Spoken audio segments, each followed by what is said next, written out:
আজি মুখ্যমন্ত্ৰী হিমন্ত বিশ্ব শৰ্মাৰ জন্মদিন। মুখ্যমন্ত্ৰীগৰাকীৰ জন্মদিন উদযাপন ৰাজ্যৰ ভিন্ন প্ৰান্তত। নিশাৰে পৰা মুখ্যমন্ত্ৰীৰ আৱাসত হাজাৰ হাজাৰ অনুৰাগীৰ ভিৰ। জন্মদিন উপলক্ষে মুখ্যমন্ত্ৰীও কেইবাটাও কাৰ্যসূচী। কামাখ্যা মন্দিৰ সেৱা লোৱাৰ লগতে মুখ্যমন্ত্ৰীৰ কেইবাটাও কাৰ্যসূচী। 57 বছৰত ভৰি দিলে মুখ্যমন্ত্ৰীগৰাকীয়ে। মুখ্যমন্ত্ৰীৰ জন্মদিন উপলক্ষে মৰিয়নিত কেক কাটি উদযাপন ৰূপজ্যোতি কুৰ্মীৰ।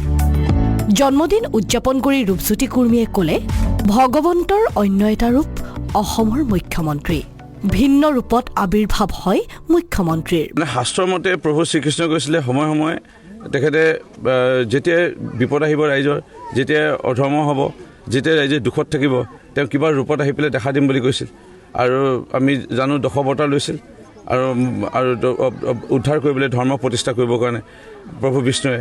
মোৰ এনে লাগে যে ভগৱন্তৰ এটা ৰূপত অহাৰ দৰে হৈছে আজি আমাৰ মৰমৰ মামা।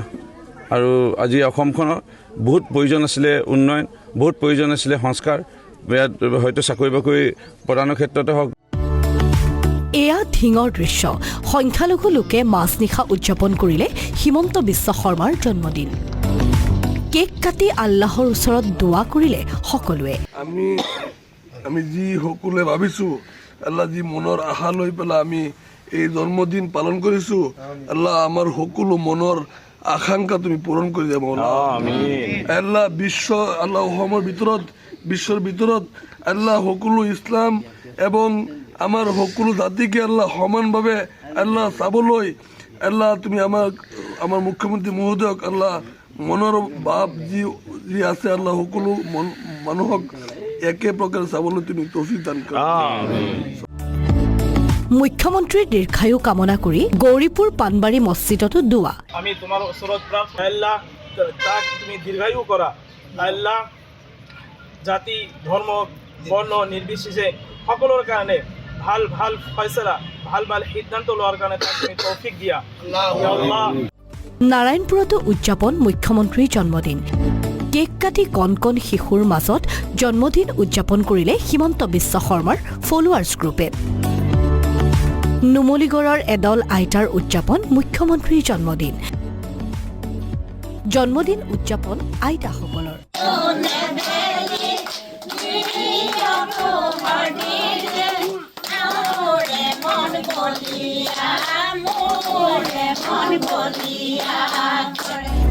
তিতাবৰৰ কমলাবাৰী সত্ৰত উদযাপন মুখ্যমন্ত্ৰীৰ জন্মদিন। 100 গুছি বন্তি প্ৰজ্বলন কৰি অনুৰাগীসকলে উদযাপন কৰিলে মুখ্যমন্ত্ৰীৰ জন্মদিন। যিখন অসম আগৰ আমি যদি পিছলৈ ঘূৰি চাওঁ, তেতিয়াহ'লে সেই অসমখন আৰু এতিয়া বৰ্তমানৰ যিখন অসমৰ যি পাৰ্থক্য, ইয়াৰ সম্ভৱ হৈ উঠিছে মাননীয় মুখ্যমন্ত্ৰী ডাঙৰীয়াই, মানে তেওঁৰ নেতৃত্বত। আৰু সেইকাৰণে তেওঁৰ শুভ জন্মদিনটো এটা আচলতে আৰু পবিত্ৰ আজি তিথি মাঘী পূৰ্ণিমাও পৰিছে। খুব সুন্দৰ এটা দিন, পৰিৱেশটো খুব আধ্যাত্মিক। সকলো একেলগে দেখিছে কিমান ৰাইজ গোট খাইছে। সকলো আচলতে মাননীয় মুখ্যমন্ত্ৰী ডাঙৰীয়া আমাৰ মামাৰ সকলোৱে শুভাকাংক্ষী। আৰু দল বুলি নহয়, দলৰ বাহিৰতো লোক আহিছে, ৰাইজ আহিছে, আহি মাননীয় মুখ্যমন্ত্ৰী ডাঙৰীয়া আমাৰ মামাৰ কাৰণে সকলোৱে ঈশ্বৰৰ ওচৰত প্ৰাৰ্থনা জনাইছে।